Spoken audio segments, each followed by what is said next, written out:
Estamos iniciando mais um vídeo do nosso curso, seu canal, Curso Bíblia Hoje.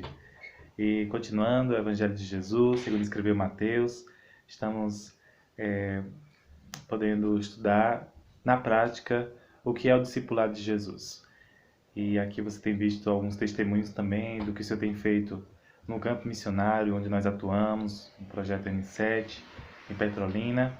E estamos muito felizes da gente já estar no capítulo 16 do Evangelho de Jesus, segundo Mateus. Eu vou pedir para iniciar então, o missionário Guilherme vai estar orando ao Senhor. Amém. Oremos. Senhor Deus, Senhor Pai, muito obrigado por essa oportunidade que temos de ler a Tua Palavra, de podermos os Teus ensinamentos, aprender cada dia mais. Amém. Podermos, Pai amado, aprender com o próprio Senhor, Pai amado. Continua abrindo os nossos corações, o nosso entendimento, para que a gente venha colocar em prática tudo aquilo que a gente tem aprendido, que a gente sempre com amor, com zelo, cada vez mais, tendo a certeza que é o Senhor que coloca esse desejo em nossos corações. Amém. Muito obrigado por tudo, em nome de Jesus. Amém. Amém. Amém. Acompanhe conosco, Mateus capítulo 16, verso 1 diz assim: Os fariseus e os saduceus aproximaram-se de Jesus e o puseram à prova, pedindo-lhe que lhe mostrasse um sinal do céu. Mas ele, respondendo, disse-lhe: Quando é chegada a tarde, dizeis: haverá bom tempo, porque o céu está rubro. E de manhã, hoje haverá tempestade, porque o céu está vermelho e nublado. Vocês sabem interpretar o aspecto do céu, mas não sabem interpretar os sinais dos tempos. Uma geração má e adulta pede um sinal, e nenhum sinal lhe será dado, senão o sinal do profeta Jonas. E deixando-os, retirou-se. Indo os discípulos para outro lado do mar, esqueceram de levar pão. E Jesus disse-lhe: Adverti e acautelai-vos do fermento dos fariseus e saduceus. E eles discutiam entre si, dizendo: É porque não trouxemos pão? E Jesus, percebendo isso, disse: Por que arrazoais entre vós, homens de pequena fé, sobre o não terdes trazido pão? Ainda não compreendem? Não se lembram dos 5 pães para os 5.000 e de quantos cestos vocês recolheram? Nem dos 7 pães para 4.000 e de quantos cestos levantastes? Como é que vocês não entendem que não era de pão que eu estava lhes falando? Tomem cuidado com o fermento dos fariseus e dos saduceus. Então compreenderam que não dissera que se guardassem do fermento do pão, mas da doutrina dos fariseus. Muito bem. Estamos em mais um episódio onde Jesus é questionado, é solicitado para que ele faça algo para provar, ou algo mesmo para que os saduceus e os fariseus tentassem ali tirar uma prova. De fato, eles estavam tentando, pegar ali algum erro, alguma má fala de Jesus. E agora eles começam o capítulo 16 novamente pedindo um sinal, e o próprio Jesus repete novamente o sinal de Jonas, deixando bem claro que não era mais necessário, porque ele mesmo já estava ali. E ele deixa bem claro que os fariseus discerniam, o pessoal daquela época, os religiosos, sendo os saduceus também, sabiam discernir muito bem algumas coisas como o tempo, E assim como a gente conhece também muitas pessoas que olham, para o céu e pensam assim: olha, tá ventando bastante hoje, o bode está espirrando, provavelmente vai chover. Então eles também tinham naquela época alguns aparatos, alguns dizeres que realmente eles saberiam discernir a face do céu, se iria ter tempestade, iria fazer sol, chover. Então eles faziam um discernimento breve que chegavam à conclusão. Então Jesus deixava bem claro que eles sabiam discernir isso, mas não sabia discernir o tempo, pois eles eram uma geração má, adulta, perversa, com seus corações realmente voltados às suas religiosidades e não voltados ao Senhor. Então, aos seus discípulos voltarem, sendo que eles eram para trazer pão, Jesus dá um ensinamento muito precioso, que com certeza serve para mim e serve para você hoje também, que é a questão de não misturar, com o fermento, ou seja, a doutrina dos fariseus. A gente sabe muito bem que o fermento mal, ele leveda, né, toda a massa, joga realmente a perder. Então Jesus deixa bem claro que aqueles ensinamentos religiosos, aquelas práticas religiosas, aquela doutrina religiosa dos fariseus, de uma busca incessante por aparência, né, uma busca incessante realmente por status, por fama, não de um coração puro, mas proveniente de um coração maldoso, adúltero. Jesus deixa bem claro, né, que é para não misturar com isso, né? Porque e não iria fazer bem, mas iria fazer mal, né? Então eu e você devemos ter muito cuidado com a religiosidade, com o legalismo, com a doutrina dos homens. A gente está lendo, aprendendo com Jesus, os teus ensinamentos, o discipulado com o próprio Jesus, né? No dia a dia que nós estamos cada vez mais aprendendo, para que a gente não venha tentar trazer coisas de fora, métodos criados por homens, achando que isso vai dar certo. Nós aprendemos com Jesus o verdadeiro discipulado, a verdadeira vida com Ele. Amém. E continuando, muito bem, né? O verso 13 diz: Chegando Jesus à região de Cesareia de Filipe, perguntou aos seus discípulos: Quem os outros dizem que o Filho do Homem é?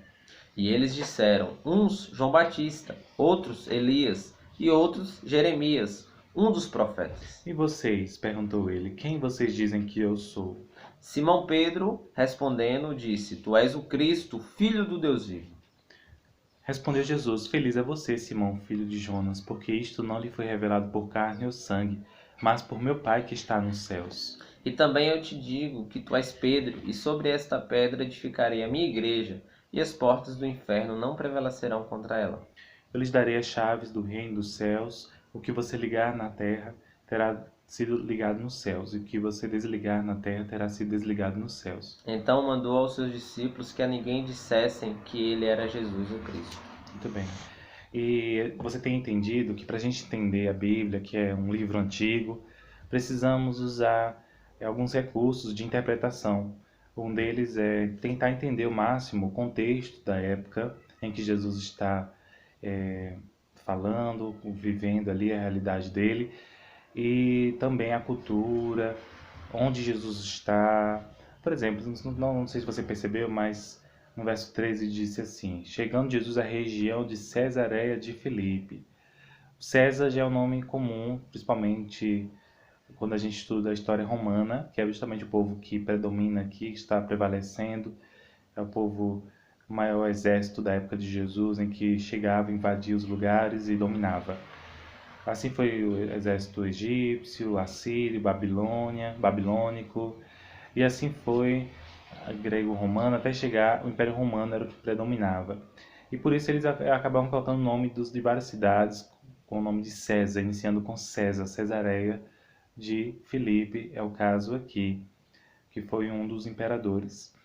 E quando Jesus vai até Cesareia de Filipe, existe uma tradição conhecida como eclesia, que vem do grego, que é justamente a igreja no nosso idioma.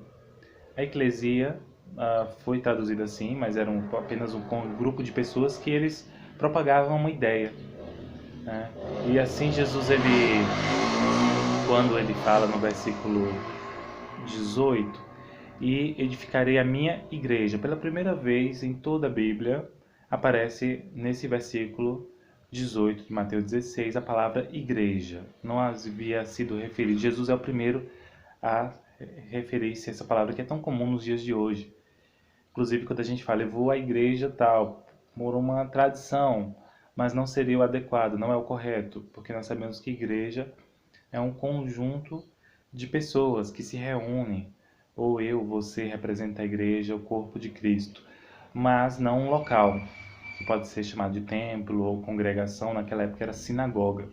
Mas quando Jesus quer edificar, ele vai edificar a igreja dele, é justamente esse conjunto de pessoas que não iria acabar. Quando, por gerações e gerações, por mais que matassem os cristãos, a igreja do Senhor ia prevalecer, ou seja, o inferno, como Jesus diz, as portas do Hades, como a gente acaba traduzindo como inferno, na verdade nem sempre é a melhor tradução, porque Hades também pode ser sepultura, túmulo, né, o lugar dos mortos, algo do tipo. Mas que não há uma interpretação, um significado apropriado ou específico. Então, aqui a gente pode entender que nem a morte, como Jesus quis dizer, as portas do Hades, que nem a morte vai fazer com que essa igreja, esses irmãos que confessam o Senhor Jesus como Salvador, Senhor, Mestre, venham a negar a sua fé nele. Né? Foi isso que aconteceu com os primeiros cristãos e no mundo ainda continua acontecendo.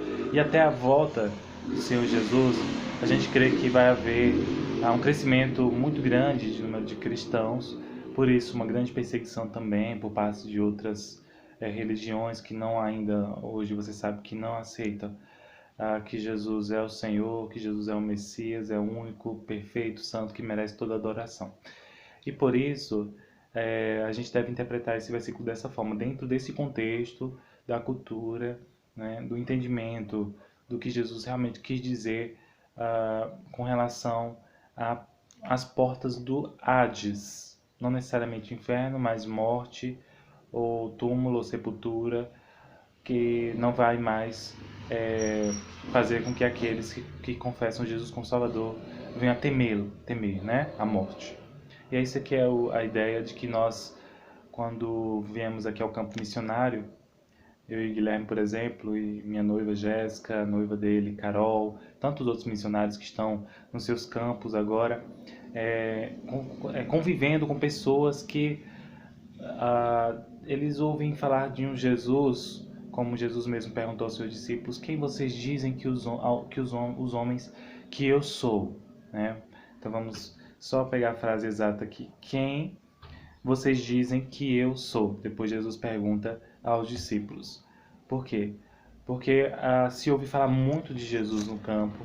Inclusive quando a gente vai falar para as pessoas aqui, a gente acaba tendo que fazer uma desconstrução de um Jesus que foi criado na mente dela, a partir de tradições, muitas vezes um Jesus que é liberal, que é legalzinho, que é bonzinho, mas para a gente falar do verdadeiro Cristo, esse estudo que você está fazendo é fundamental, porque você está entendendo a mensagem de Jesus desde os primeiros capítulos. Desde o capítulo 4, quando ele iniciou lá no deserto e ele começou a pregar, arrependam-se, pois o reino dos céus está próximo. Daí a gente já começou a entender que a mensagem central de Cristo é o arrependimento, é o reino dos céus, é a vida eterna, a eternidade, a salvação. Então, nesse caso, a gente entende, hoje você estudando com a gente, que para a gente conhecer o verdadeiro Jesus do Evangelho que é apresentado aqui, você precisa entender a mensagem dele. Não tem como a gente separar o verdadeiro Cristo da sua mensagem. Se a gente quer conhecer Jesus, se a gente quer falar do verdadeiro Jesus, a gente tem que se atentar muito à mensagem que ele pregou. Porque quando ele fala que, em João, por exemplo, capítulo 12, versículo 48, que ele diz que as palavras dele hão de julgar o mundo, é justamente porque vai haver muita aceitação, mas muito mais rejeição do Evangelho de Cristo, do verdadeiro Evangelho que leva o pecador ao arrependimento. Então, se esse Evangelho que a gente está pregando aqui, como a gente vê, é um Evangelho que traz conforto, que não muda ninguém, que deixa ela da mesma forma como ela está e ela quer continuar assim, esse não é o Evangelho de Cristo e esse não é o Evangelho que a gente deve pregar. Você como discípulo, você que está constantemente se relacionando com pessoas, você precisa sempre trazer à tona qual é a mensagem de Cristo para esse momento, né? O que Jesus realmente pregava. Qual é a resposta que eu posso dar para alguém nessa busca por a verdadeira, o verdadeiro conhecimento, a verdadeira mensagem de Cristo, tá bom? Então vamos ficar por aqui, você vai continuar lendo, assim como nos outros capítulos, vídeos anteriores, nos outros capítulos. Você vai terminar de ler esse capítulo, vai compartilhar com alguém e que o Senhor continue te abençoando. Continue orando por nós, tá bom? Deus abençoe e até o próximo.